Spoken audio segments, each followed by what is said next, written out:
അപ്പൊ ഇമാമിന്റെ ഒക്കെ മഹ്മൂമായിട്ട് നിന്നപ്പ എങ്ങനെ എപ്പ സൂറത്ത് ഓതണു എപ്പ ഫാത്തിഹ ഓതണു എല്ലാം ഒക്കെ തോന്നുന്നാര് ചില ആള് ആകെ നിസ്കാരത്തിനെ പത്തിലാക്കിയിട്ട് കളിക്കുന്നത്.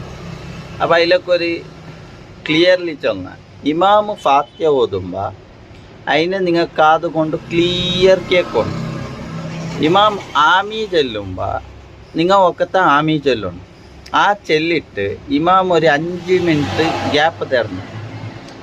ആ ഗ്യാപ്പിൻ്റെ ഇടയിൽ നിങ്ങൾ ഫാത്തിഹ ഓതണം.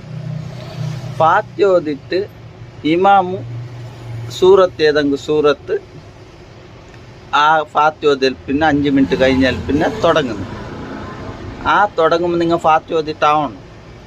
പിന്നെ പതേക്ക് നിങ്ങൾ സൂറത്ത് ഓതുന്നല്ല, ആ ഇമാമു ഓതുന്ന സൂറത്തിനെ നിങ്ങൾ ചന്ത കാതിൽ ഫുള്ള് കേൾക്കണം.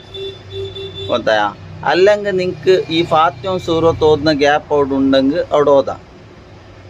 ഇമാമു ഓതിയ സൂറത്തിനെ ക്ലിയർ കേട്ടിട്ട് നിങ്ങൾക്ക് ഇമാമിൻ്റെ ഒക്കത്തെ സുജൂദ് പോയാൽ മതി. അല്ലാതെ നിങ്ങൾ അവിടെ ഒരു ഓത്തോതുന്നോട് ഫാത്തിഹ ഓതുന്നതാ അങ്ങനെ കുറേ സൂറത്ത് ഓതുമ്പോൾ ഫാത്തിഹ ഓതുന്നു, ഫാത്തിഹ ഓതുമ്പോൾ സൂറത്ത് ഓതുന്നു, അങ്ങനെ എന്താക്കണമായിട്ടില്ല. സിമ്പിൾ ഇമാമിൻ്റെ ഒക്കത്തെ കൂടിയിട്ട് നിസ്കരിക്കുമ്പോൾ ഫാത്തിഹ ഇമാം ഓതുമ്പോൾ അതിനെ ക്ലിയർ കേൾക്കി. ഫാത്തിഹ കഴിഞ്ഞ ബോളിന് ഒരു 5 മിനിറ്റ് ഗ്യാപ്പ് ഉണ്ട്, അവിടെ നിങ്ങൾ ഫാത്തിഹ ഓതി. അവിടെ സൂറത്ത് ഓതുന്ന ടൈമിന് സൂറത്ത് ഓതി, ചെറിയ സൂറത്ത് ബല്യാസിൻ്റെ സൂറത്ത് അറിയുമല്ലേ. പിന്നെ ഇമാം സൂറത്ത് പാതി നിങ്ങൾ തുടങ്ങുന്നു. ആ തുടങ്ങുമ്പോൾ അതിനെ ക്ലിയർ കേട്ടെങ്കിൽ മതി. അതിനെ കേട്ടിട്ട് നിങ്ങളുടെ മനസ്സിൽ ഓതുന്നെങ്കിൽ ഓത വലിയ വിഷയമല്ല. അപ്പം അങ്ങനെയാണ് സംഭവം. അല്ലാതെ ഇമാം കഴിഞ്ഞിട്ടും ചില ആൾ ഓതുന്നവരുള്ളായിരിക്കും. ഇമാം കഴിഞ്ഞിട്ട് സുജൂദക്ക് പോയിട്ടിരിക്കുന്നു, അല്ലെങ്കിൽ റുക്കുക്ക് പോയിട്ടിരിക്കുന്നു, കുറേ ആൾ നിന്നിട്ട് ഓതിക്കൊണ്ടേ ഇരിക്കുന്നതായിരിക്കും. അങ്ങനെ എന്തും സാധ്യതമേ ഇല്ല. അപ്പം ഈ വിഷയം നിങ്ങൾക്ക് അർത്ഥമായിരുന്നിരിക്കുന്ന ഇൻഷാ അല്ലാഹ് നെക്സ്റ്റ് വീഡിയോയിൽ കാണാം. ബൈ. അപ്പം ഇമാമിൻ്റെ ഒക്കെ മഹ്മൂമായിട്ട് നിന്നപ്പ എങ്ങനെ എപ്പ സൂറത്ത് ഓതണു എപ്പ ഫാത്തിഹ ഓതണു എല്ലാം ഒക്കെ തോന്നുന്നാര് ചില ആൾ ആകെ നിസ്കാരത്തിനെ പത്തിലാക്കിയിട്ട് കളിക്കുന്നത്.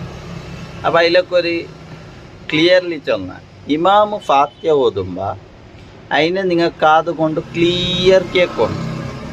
ഇമാം ആമി ചെല്ലുമ്പോൾ നിങ്ങൾ അപ്പം ഇത് എനക്ക് കൊണ്ടുള്ള അറിയൂ.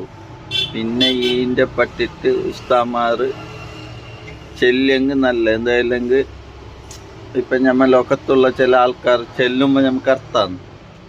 അപ്പം ഞനക്കൊണ്ടുള്ള ഒരു അറിവിനെ നിങ്ങൾക്ക് ചെല്ല, അതിനപ്പുറം ഏതെങ്കിലും ഉസ്താദ് അതിനെ ക്ലിയർ ആക്കിയിട്ട് ചെല്ലണം.